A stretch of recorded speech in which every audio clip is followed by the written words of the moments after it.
Michelle millions of Obama goes to people. Princeton for free. Yeah. And has been in the ruling class her whole life. Yeah. And she's still lecturing you about how she's a victim of racism. Hillary Clinton, exact same thing. Goes to Wellesley, spends her entire life in the ruling class, and she's still whining about how she's discriminated against. Why are they doing that? Yeah. And did you ever see, they'll have like pictures of side by side, but it'll be like pictures of like Jimmy Carter's house and Obama's house. Exactly. And it totally represents something about the like corroding of our soul. In a white neighborhood, you should be required to live in the hood if you're Barack Obama and use. If you're using that card, use that card. The only reason you got elected was because of your race. You spent your entire 8 years inflaming race hate in our country, and then you go to Martha's Vineyard, the whitest zip code in the world. Not allowed. Yeah, you're not allowed to do that. Barack Obama's campaign in 2008, first of all, it was just leaving how you feel about the guy aside, it was an amazing campaign. It was unlike anything that had ever been run before. It was genius. Yes, it was totally brilliant. It was now, of course, it wasn't what they presented it as. It wasn't like a grassroots campaign. It was, let's sort of like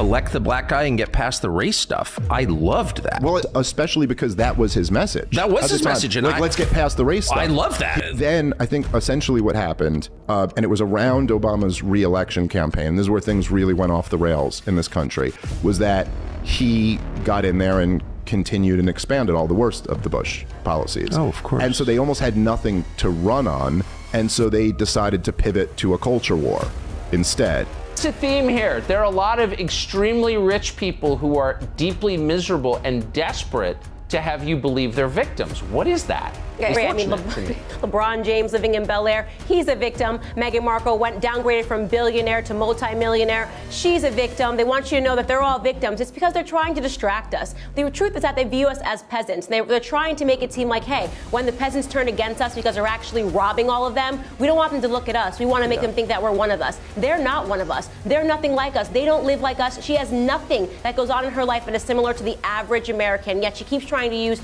her skin color and her complexion as a way to make people believe that she's suffering, and she's absolutely not suffering. And everyone should be aware that if you're watching this and you think that LeBron James and Meghan Markle and Barack Obama and Michelle Obama are oppressed, you are a fool. You have been fooled. They are doing just fine. From modest beginnings to a financial empire, how did Obama's net worth skyrocket after leaving office? When Barack Obama entered the White House in 2008, his reported net worth was $1,300,000. A respectable sum, but far from extravagant. Fast forward to today, and that number has ballooned to nearly $70 million.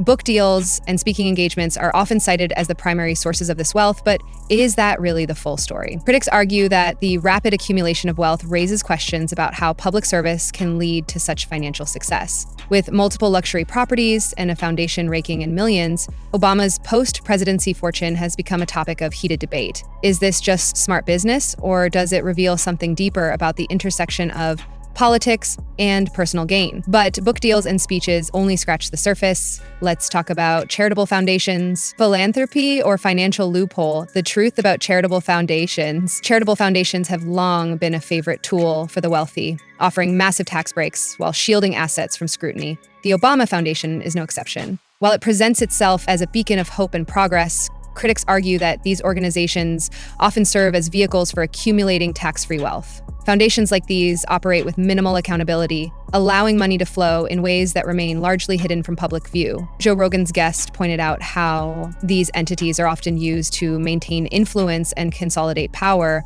under the guise of philanthropy. For everyday Americans struggling with taxes, this raises an uncomfortable question.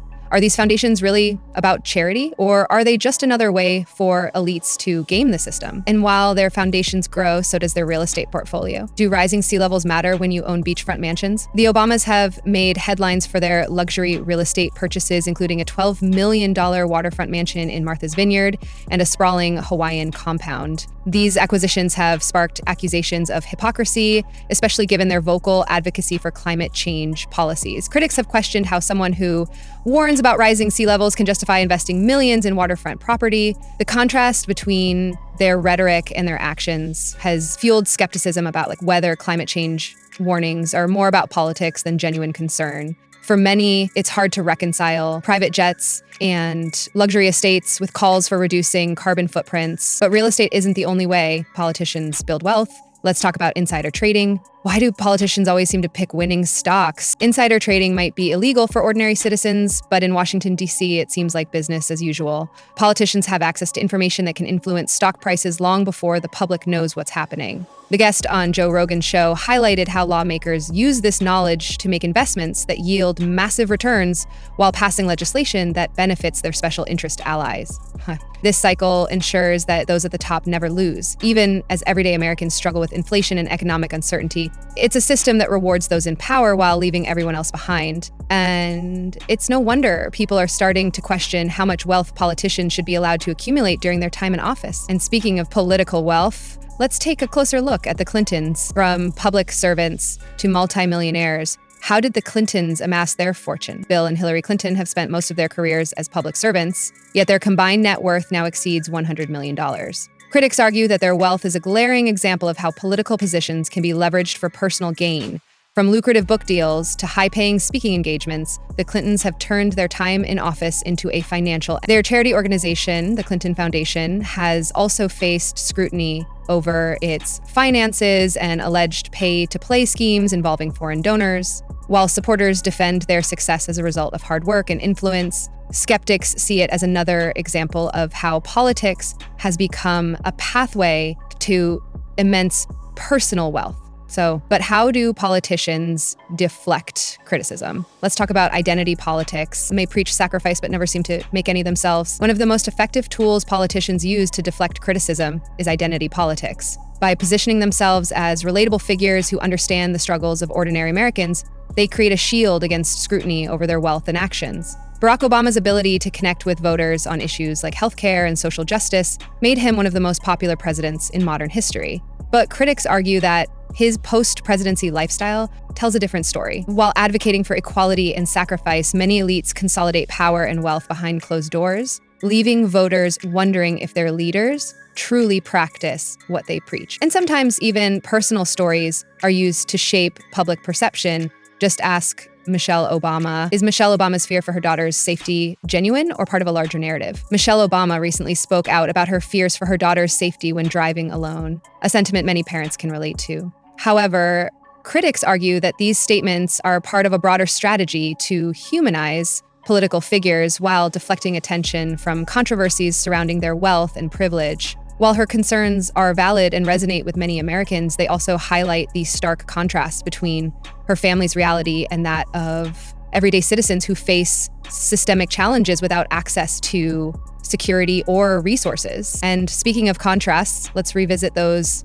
Does owning beachfront property undermine climate change advocacy? Barack Obama's $12 million mansion on Martha's Vineyard has become a symbol of what critics call climate change hypocrisy. As someone who has warned about rising sea levels and environmental disasters, his decision to invest in waterfront property raises eyebrows. For many, it feels like another example of elites saying one thing while doing another, advocating for policies that impact ordinary people while exempting themselves from the consequences. And if you think this is shocking, wait until you hear Joe Rogan's reaction. Even Joe Rogan was left speechless. In the discussion on political wealth accumulation, Joe Rogan found himself stunned by the sheer scale of post-presidency fortunes like Obama's. Known for his outspoken opinions on everything from politics to pop culture, Rogan was unusually silent as his guest laid out the numbers and connections behind these financial empires. His reaction underscores just how shocking and perhaps normalized this level of wealth accumulation has become among former public servants. So what does all this mean for politics moving forward? Is this just smart business or something deeper? The rapid accumulation of wealth by former politicians raises uncomfortable questions about the relationship between public service and personal gain.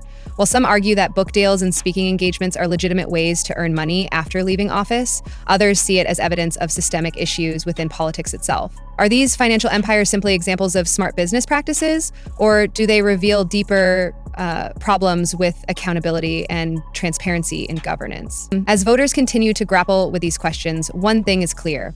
The line between public service and personal enrichment is becoming increasingly blurred. From luxury mansions to charitable foundations, insider trading to identity politics, the intersection of political power and personal wealth is more complex than ever before. As we uncover more about how former leaders like Barack Obama have built financial empires after leaving office, it forces us to ask tough questions about accountability and governance. What do you think? Is this just smart business or something deeper? Let us know your thoughts below.